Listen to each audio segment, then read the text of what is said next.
Fala galera olímpica, beleza? Então hoje a gente vai falar sobre leis de Kepler, continuando nossa série de estudos sobre a astronomia, beleza? Então hoje a gente vai falar de leis de Kepler. Eu já falei um pouquinho sobre a primeira lei, né, em específico, no meu último vídeo falando sobre algumas astrobobagens, tá? Eu acho que eu nem cheguei a falar ela, mas eu citei, eu coloquei na edição depois, certo?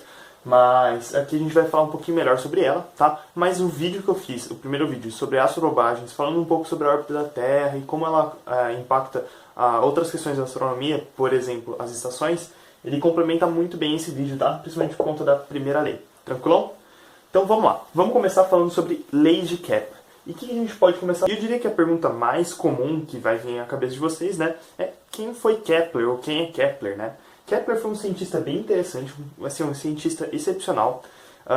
Ele foi um dos primeiros caras a conseguir conciliar astronomia com física, tá? A gente vai falar um pouco de algumas lendas aí que envolvem o nome do Kepler, né? Principalmente em relação a essa terceira lei aqui, que é bem interessante, tá?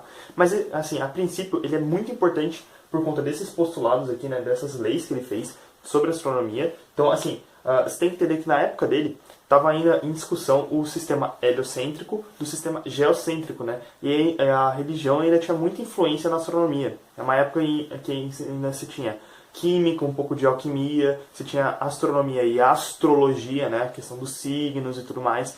Ainda estava tudo meio junto e misturado, não estava bem separado, né? E o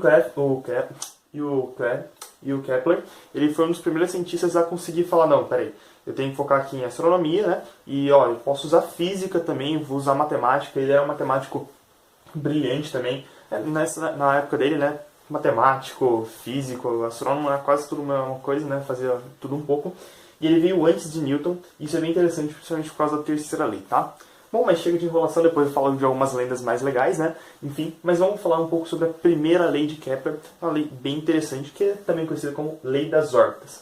Tranquilo? Ela é assim como as leis de Newton, né, por exemplo, algumas delas só tem uma frase, né? Tipo, primeira lei de Newton, lei da inércia. Um corpo em movimento tende a permanecer em movimento, não ser lá, sabe? Então aqui também, todos os planetas se movem em órbitas elípticas, né? Eu falei bastante isso na última aula, tendo o Sol como um dos focos, né? Lembrando aquela revisãozinha de elipse, né? Isso aqui, por exemplo, é uma elipse, né? Que é tipo um círculo achatado, tá? Lembrando que a esfericidade, né? O quão achatado ou quão pouco achatado é a órbita, normalmente de planeta, cara, é muito pouco. Por exemplo, da Terra é da ordem de 0,016, sabe? É quase um círculo perfeito, tá? Em astronomia, às vezes você vai encontrar elipse, mas quando você for calcular alguma coisa, você vai considerar um círculo porque, sabe, é uma esfericidade muito pequena, tá? Mas todo círculo também é uma elipse, tá? Então ele não errou aí. Ele foi bem geralzão, né? Não tem como ser um quadrado, então, é uma elipse. Qualquer coisa meio curva aí é uma elipse, né? Então, ele foi bem geralzão e acabou acertando, né? Beleza, agora vamos falar sobre a segunda lei, né? Que essa lei é bem importante e essa que a gente ainda não tinha falado no canal ainda, né? Que é a segunda lei, também conhecida como Lei das Áreas. Tranquilão? O que ela diz é bem interessante, tá? Tem essa frase aqui que vamos tentar interpretar ela, mas ó, se liga. Uma linha unindo um planeta ao Sol varre áreas iguais em períodos de tempo iguais. Aí você fica, meu Deus, como é que eu vou interpretar isso? Que negócio está acontecendo aí? Não tem problema, eu fiz um desenho aqui para você, tá? Então vamos interpretar. Se liga, aqui a gente tem o nosso plano da órbita, né? Que é essa elipse aqui. Vê que ela está um pouquinho achatada. O Sol está em um dos focos, né? Lembrando, sempre respeitando a lei das órbitas aqui, tá? Eu fiz ela até um pouquinho achatada para você perceber isso, beleza? E aqui a gente tem o nosso planeta, tá bom? Então ele está rodando nesse sentido aqui, tá? E aqui, ó, se liga. Dá um mês e o planeta sai daqui, ele vem pra cá, né? Movimento de translação. Ah, que planeta é esse, Bernardo? Pode ser a Terra, pode ser Mercúrio, pode ser Júpiter, enfim, não importa, tá? Ah, outra coisa, né? Aqui o Kepler sempre tá falando do sistema solar, porque é o que ele sabia estudar na época, né? Na época eles só tinham capacidade para encontrar o sistema solar, mas isso aqui vale para qualquer sistema de planetas que você encontrar, tá? Não precisa ser o nosso Sol mesmo, né? Pode ser alguma outra estrela com outros planetas, tudo bem? Então, se liga. Se o planeta está aqui e depois de um mês, digamos, podia ser um mês, podia ser um dia, 2 dias, 3 horas, aí dependendo do tipo de planeta que você está analisando, né? Enfim, então, se ele sai daqui e vem para essa posição, concorda que essa linha aqui, né, que é, digamos assim, o raio de órbita, né, a distância do planeta até o Sol, né, ela vai vir daqui e ela vai, ó, subir para cá, né? Porque um mês se passou e ele andou aqui, certo? Essa região aqui pintada, né, ó, a linha que liga que une o planeta ao Sol, né, varre uma distância, né, varre uma área, certo? Então essa área que ela está varrendo está aqui, ó, rachurada para você em vermelho, beleza? Então tá. Se isso aqui, digamos a gente tem um valor de área 1, né, área 1. Depois de um tempo, sei lá, o planeta está aqui, certo? Depois de um mês, eu conto um mês, ele está aqui, certo? Essa área em azul tem que ser igual a essa área em vermelho, tá? E que isso é muito interessante. Ah, como eu vou calcular essa área? Normalmente não, tá? Não vou mentir não. Normalmente você não vai calcular essa área, até porque é um pouquinho mais chata quando a gente está falando de elipse, né? Se fosse um círculo, ia ser a mesma área, né? Tipo, ia ser o mesmo ângulo e tal. É bem simples, né? Até colocar umas imagens aí pra você ver, chega a ser trivial, né? O legal mesmo é quando a gente está falando de elipse. Porque isso aqui vem direto de conservação de movimento. Então pensa aqui. Você provavelmente já fez esse experimento de soltar uma bolinha de gude, alguma coisa assim, numa pia redonda, né? Você vê o que acontece? Ela começa a girar, então ela começa a fazer um negócio assim, né? Ela vem, ela gira aqui, gira aqui, gira aqui, gira aqui, gira aqui, gira aqui, e ela começa a fazer uma coisa elíptica e vai aumentando a velocidade dela, né?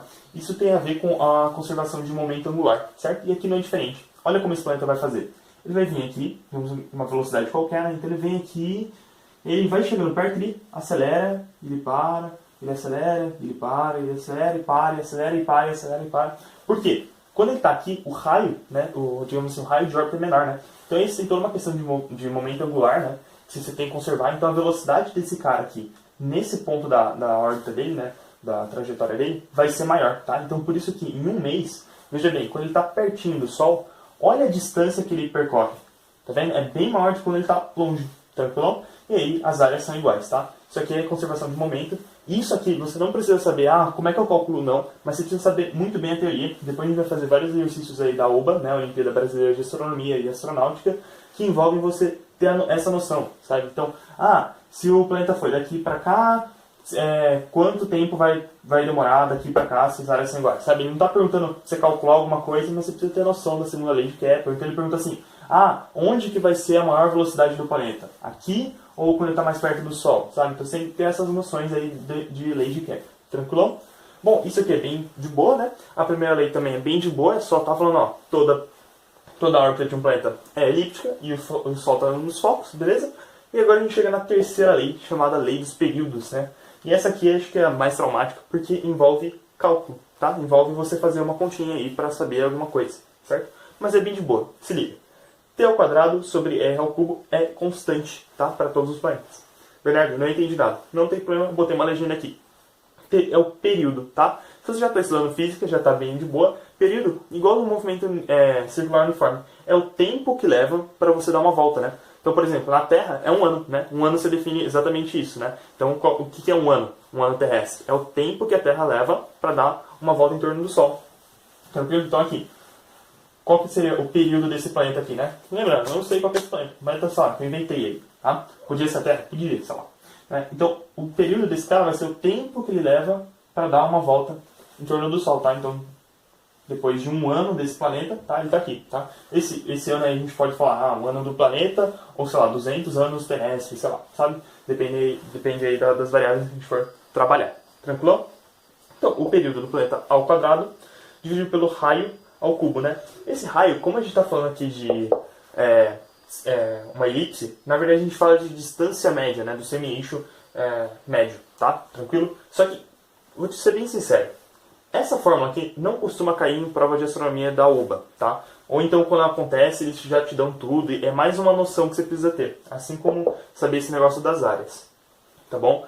O que acontece muito é cair isso aqui em prova de física, tá? Como a Olimpíada Brasileira de Física, ou então a OBFEP também, né? Que é a Olimpíada Brasileira de Física das escolas públicas, tá? É bem comum eles te falarem, imagine que você tem um satélite, ou então você tem um planeta, e ele descreve uma órbita, considere circular, aí ele te dá um período, ele quer saber o raio do satélite, sabe?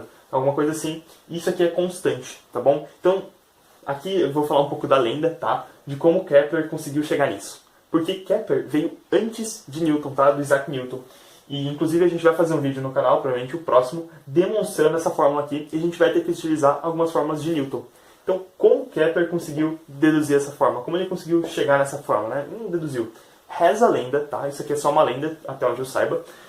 Que Kepler estava num dos maiores observatórios da Europa, que foi construído por um rei, né? Esse rei gostava muito de astrologia, tá? Astrologia. Então ele contratou o Kepler para falar assim, ó, você vai ficar vendo lá no laboratório, lá no seu observatório, e você me fala quais são as previsões dos astros aí, porque eu preciso tomar decisões importantes. E Kepler falou, então, tudo bem, mas eu vou precisar de um telescópio bom, porque eu preciso disso, eu preciso daquilo, você não quer tomar as melhores decisões? Então o rei investiu pesado lá naquele observatório, ele tinha um dos melhores da Europa, né? E o Kepler ia lá, fazia uma observação, então, sei lá, Júpiter está na sua posição ascendente, não sei o que lá, eu não manjo nada de astrologia, foi mal, pessoal, só astronomia aqui, enfim. Então ele fazia essas previsões lá pro rei, o rei ficava contente, né? Só que enquanto isso ele produzia, assim, muito, mas muito dado. Kepler, assim, tem pilhas e pilhas e pilhas de dado sobre planetas, sobre órbitas, sobre tudo, assim, tempo que demorava para você ver Júpiter de novo, né? Ele calculava, sei lá, o período de Júpiter e tal. Então, assim, lembrando que nessa época não tinha computador, não tinha calculadora, era tudo manuscrito, o cara observando ali, contando e tal. Então, assim, era uma coisa de louco, era muito, muito dado. E Kepler sempre foi meio doidão, assim. Dizem que já aos 6 anos ele já era um prodígio da matemática, né? Então o cara começou a pegar esses dados aí e ele começou a falar, nossa, mano, eu preciso encontrar uma relação aqui. E o cara, assim, eles não tinham muito o que fazer, né? E o cara pegou assim, vou pegar esse período ao quadrado, né? E vou dividir pelo raio ao cubo, né? O semi-eixo aí. E ele viu que deu uma constante para todos os planetas. E ele tinha vários dados, então ele começou a fazer isso e, meu Deus, deu certo. Claro, ele não foi assim tão sortudo. Ele fez várias e várias vezes, com várias formas diferentes.